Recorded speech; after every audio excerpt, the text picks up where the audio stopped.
Dramatic. That's perhaps the best word to describe last night for the Israeli public following Iran's attack. But for the families of the Israeli hostages still being held captive in Gaza for 191 days now, the psychological warfare is nothing new.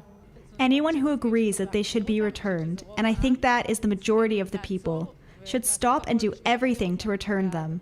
The biggest problem, in my view, is the normalization of this situation where people continue their lives while there are families who pay the heaviest price.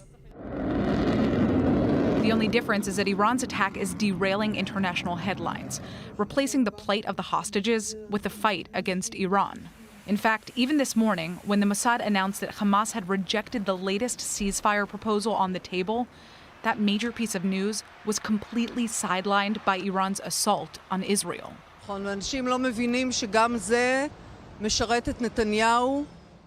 People don't understand that this serves Netanyahu as well. This assassination was intentional to create the emergency situation that makes people stay at home, disperses the protests. But at least the families and people who accompany them and fight for Netanyahu's resignation will not surrender and will not let the fear make them stay at home. There are still over 130 Israeli hostages being held captive in Gaza. Last night saw many of their families take to the streets of Tel Aviv to protest for their immediate release. Those protests were broken up when the news came out of Iran's imminent attack.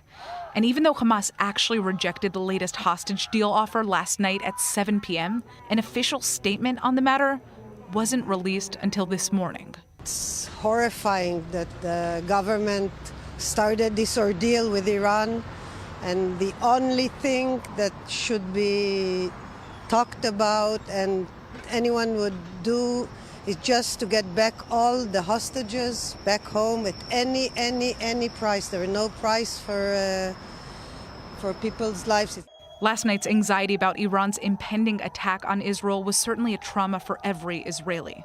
But following Israel's incredible show of defense, this morning, many woke up feeling safer than ever in their own country. Sadly, the hostages and their families can't say the same.